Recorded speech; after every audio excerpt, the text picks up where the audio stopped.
में ये समस्याएं होने का प्रश्न ही नहीं उठता है। इसके साथ ही ब्रोंकाइटिस से सफर करने वाले लोग, इस्मोफिलिया से सफर करने वाले लोग, दमा के रोगी इसका अभ्यास करके लाभ उठा सकते हैं। मैं एक बार फिर बता दूं कि इस अभ्यास को करने में सबसे जो महत्वपूर्ण चीज है वह है सांस के साथ गति का समन्वय। अगर ये आप नहीं करेंगे तो फिर इसका लाभ नहीं मिलेगा। मैं फिर दोहराना चाहूंगा एक बार, आप जल्दी से इसको करके दिखला दें, हमारा समय समाप्त हो रहा है। एक बार फिर आप मुड़ जाएं और देखिए सांस के साथ इसे कैसे करेंगे। हाथ बगल में, फिर ऊपर की ओर, आगे झुकते हुए जमीन पर ले जाना, बाहों और जांघ के सहारे खड़े हो जाना, पूरे शरीर को ले जाना ऊपर, सिर को नीचे ले जाते हुए मेरुदंड को ऊपर उठाना, इस समय सांस को छोड़ना।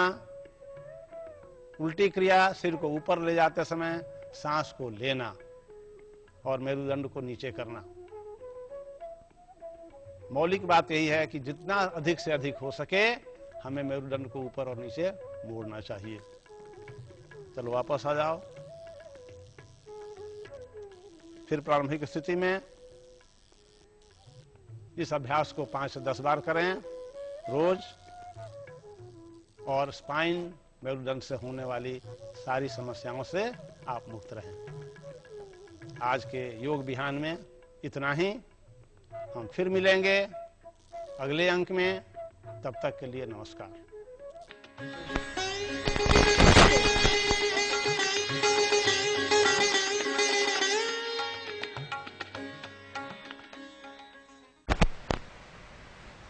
दर्शकों, अभी आपने योग विहान के इस सेगमेंट में मांझारी आसन के बारे में देखा। आपने जाना कि इस आसन को करने का सही प्रक्रिया क्या है और इसके कितने फायदे हैं। उम्मीद करते हैं कि आप इस आसन को अच्छे से सीख लिए होंगे और इसे अपने प्रतिदिन की दिनचर्या में शामिल करेंगे ताकि आप एक स्वस्थ और खुशहाल जीवन जी सकें। आकांक्षा फिलहाल कार्यक्रम को आगे बढ़ाते हैं और हमारे दर्शकों को मिलवाते हैं हमारे अतिथि से और उनसे ढेर सारी बातें करते हैं। बिल्कुल, हमने जैसा आपको बताया कि आज हमारे साथ विजय प्रकाश जी मौजूद हैं और वो आपको अपने एक्सपीरियंसेस अपनी कविताओं के जरिए बताएंगे। तो आइए बातों का सिलसिला शुरू करते हैं। विजय जी, आपसे हम ये जानना चाहेंगे कि आपका लगभग 33 सालों का एक्सपीरियंस है ब्यूरोक्रेसी में, ब्यूरोक्रेटिक लाइफ में।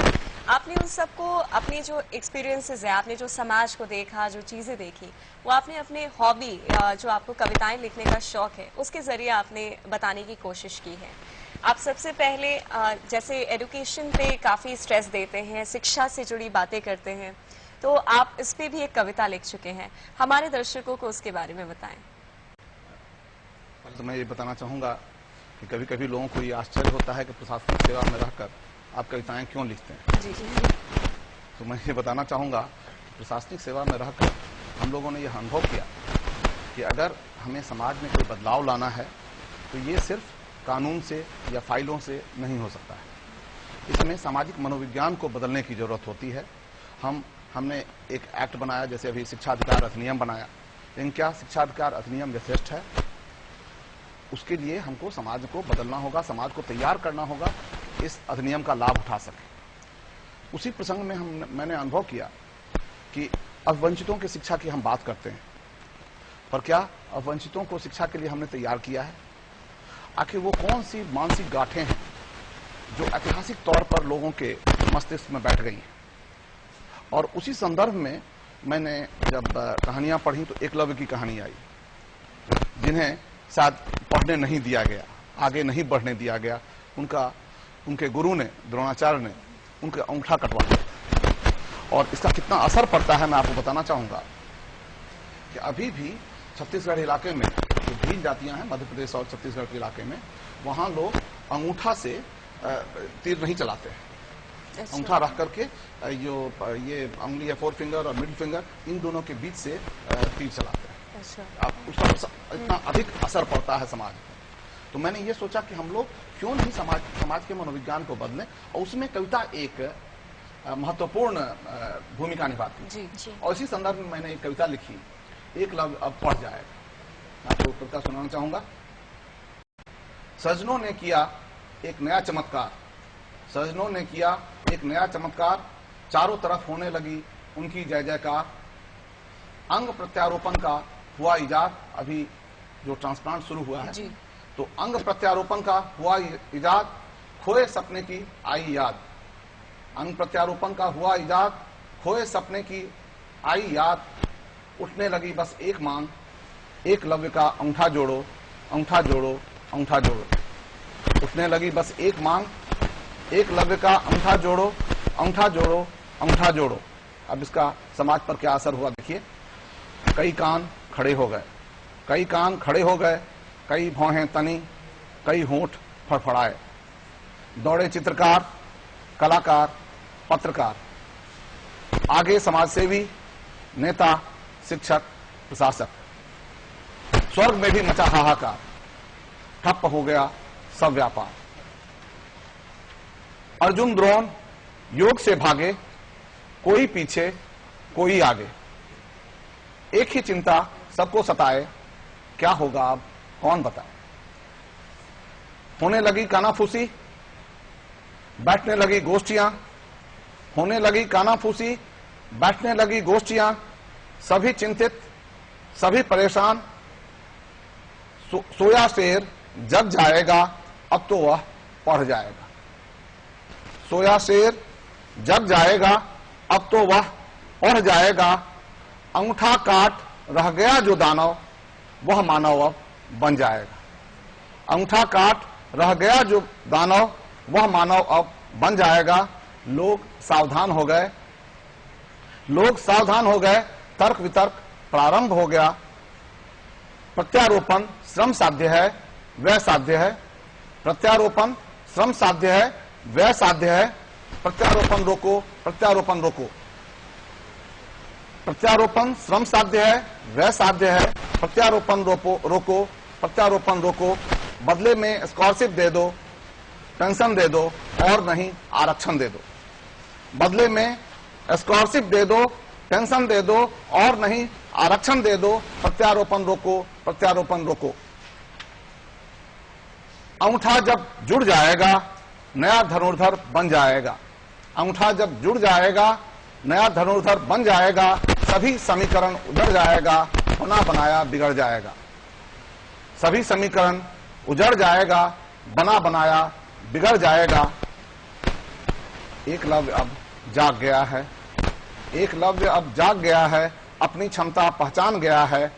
अंगूठा तो मानव का बोधक, अंगूठा तो मानव का बोधक, उसके महत्व को जान गया है। अंगूठा कटा रहा वह पशु तो सबकी मनसा भांप गया है। अंगूठा दान के रहस्य को बखूबी पहचान गया है।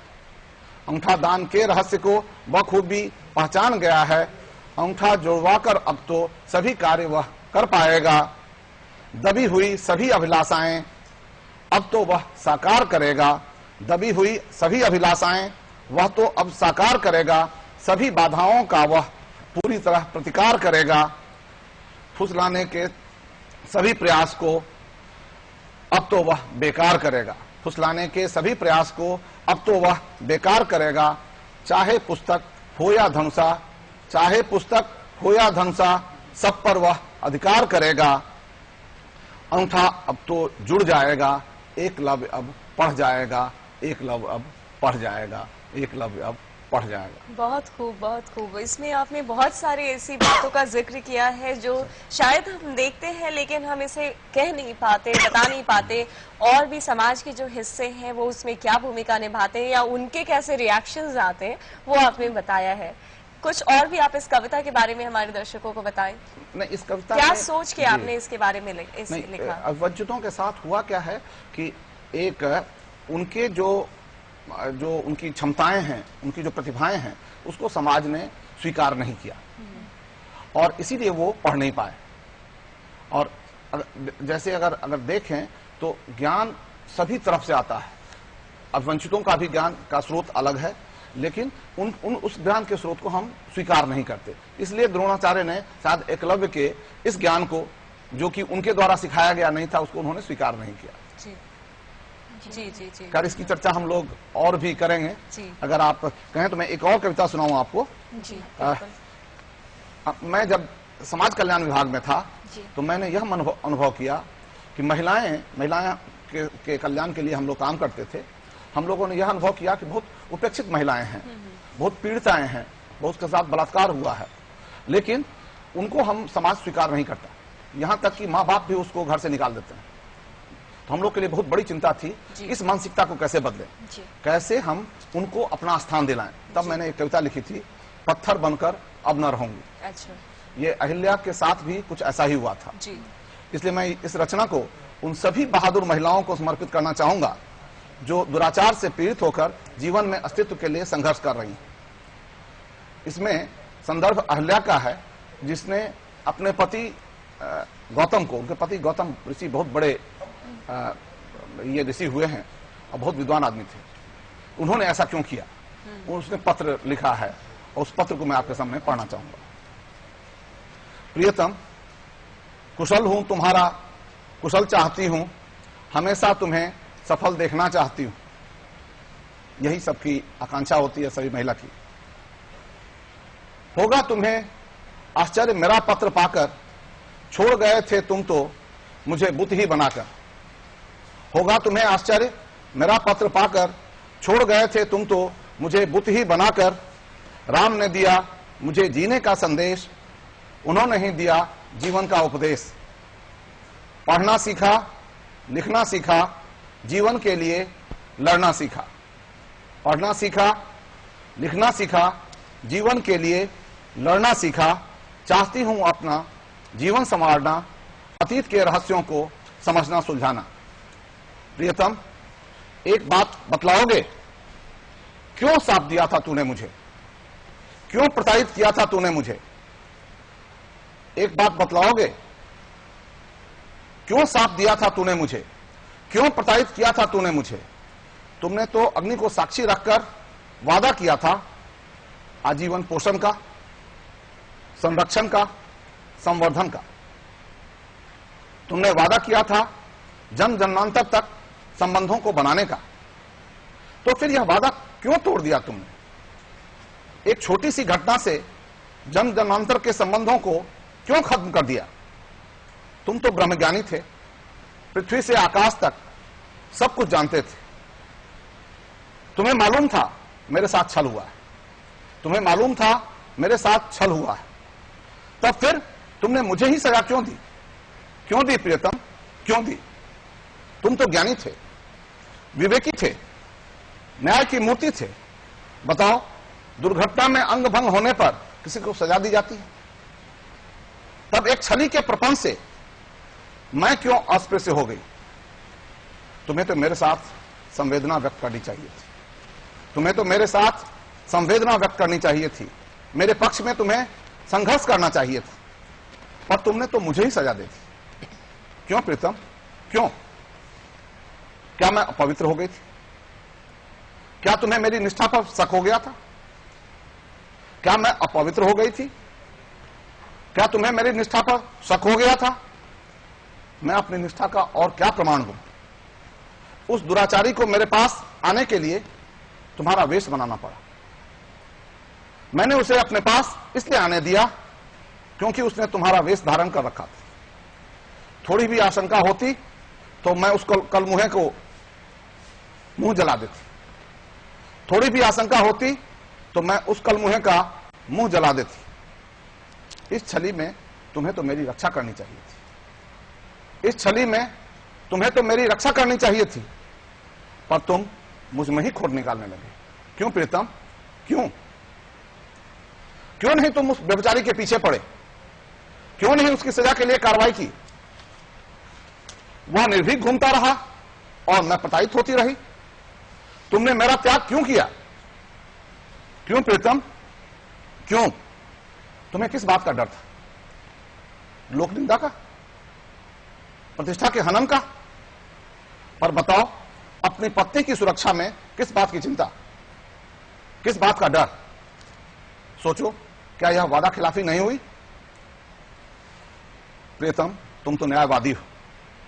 एक बात बताओ, अगर यह दुराचार था भी तो मैं ही क्यों अपवित्र हुई, वह व्यभिचारी क्यों नहीं। प्रियतम, तुम तो न्यायवादी हो। एक बात बताओ, अगर यह दुराचार था भी तो मैं ही क्यों अपवित्र हुई? वह व्यभिचारी क्यों नहीं? क्यों नहीं उसे दुत्कारा गया? क्यों नहीं उसका बहिष्कार हुआ? क्यों नहीं उसे पत्थर बनाया गया? क्यों प्रियतम? क्यों? न्याय की अलग अलग परिभाषा क्यों? क्यों प्रियतम? क्यों? न्याय की अलग अलग परिभाषा क्यों? आज भी तो बदलो न्याय की भाषा, आज भी तो बदलो न्याय की भाषा। पुरुष हो या नारी, पवित्रता की हो एक ही परिभाषा। आज भी तो बदलो न्याय की भाषा, पुरुष हो या नारी, पवित्रता की हो एक ही परिभाषा। तन नहीं मन की शुद्धता को बनाओ पवित्रता का मापदंड। तन नहीं मन की शुद्धता को बनाओ पवित्रता का मापदंड। व्यवस्था हो ऐसी कि निर्दोषों को न मिले दंड। प्रियतम, मुझे तो श्राप दिया, कभी सोचा इसका क्या परिणाम होगा? समाज में भय व्याप्त हुआ, औरतों की स्वतंत्रता पर पहरा लगा, घूमने की आजादी घटी, उनके विकास का मार्ग अवरुद्ध हुआ, लोग भ्रूण हत्या तक को प्रेरित हो गए। क्या तुम इसके लिए दोषी नहीं? क्यों प्रीतम? क्यों? बताओ, मुझे सजा देने की शक्ति तुम्हें किसने दी? क्या मैं एक ऐसी वस्तु थी जिसका जब चाहे भोग किया जाए, जब चाहे तब त्याग कर दिया जाए, जिसका जब चाहे स्वरूप परिवर्तन कर दिया जाए? काश प्रीतम तुम मेरे बजाय उस व्यभिचारी को दंड देते। काश प्रियतम तुम मेरे बजाय उस व्यभिचारी को दंड देते, आज किसी व्यक्ति को दुराचार करने की हिम्मत न होती। प्रियतम, तुमने तो मुझे पत्थर बन जाने की सजा दी थी। तुम तो शक्तिमान थे, कुछ भी बना सकते थे। अच्छा किया पत्थर ही बनाया। मेरे स्नायु अब पत्थर के हो गए हैं, मेरे स्नायु अब पत्थर के हो गए हैं। मन कठोर हो गया है, भावनाएं वज्र हो गई हैं। अब डर समाप्त हो गया है। मैं निर्भीक हो गई हूं, बिल्कुल निर्भीक। अब मैं कोई अत्याचार सहन नहीं करूंगी। जो मुझसे टकराएगा चूर चूर हो जाएगा। प्रियतम, तुमने जो भी सोचा हो, मैं आज भी अपने वादे पर कायम हूं। प्रियतम, तुमने जो भी सोचा हो, मैं आज भी अपने वादे पर कायम हूं। मैं आज भी तुम्हारी हूं, तुम्हारे प्रति समर्पित हूं, समर्पित रहूंगी। तुम्हारा साथ मिले यही इच्छा है। हम जीवन के लिए साथ साथ संघर्ष करें, यही कामना है। हम अपने सभी वादों को साकार करें, हम अपने जीवन को साथ साथ सफल बनाएं, यही सपना है। हम साथ रहने को सहमत हो जाएं तो अच्छा है, न हो तो भी कोई बात नहीं। मैंने जीवन जीना सीख लिया है, परिस्थितियों से लड़ना सीख लिया है। मैंने जीवन जीना सीख लिया है, परिस्थितियों से लड़ना सीख लिया है। अपना रास्ता खुद बना लूंगी, अपना रास्ता खुद बना लूंगी, अपना जीवन खुद संवार लूंगी। अकारण जीवन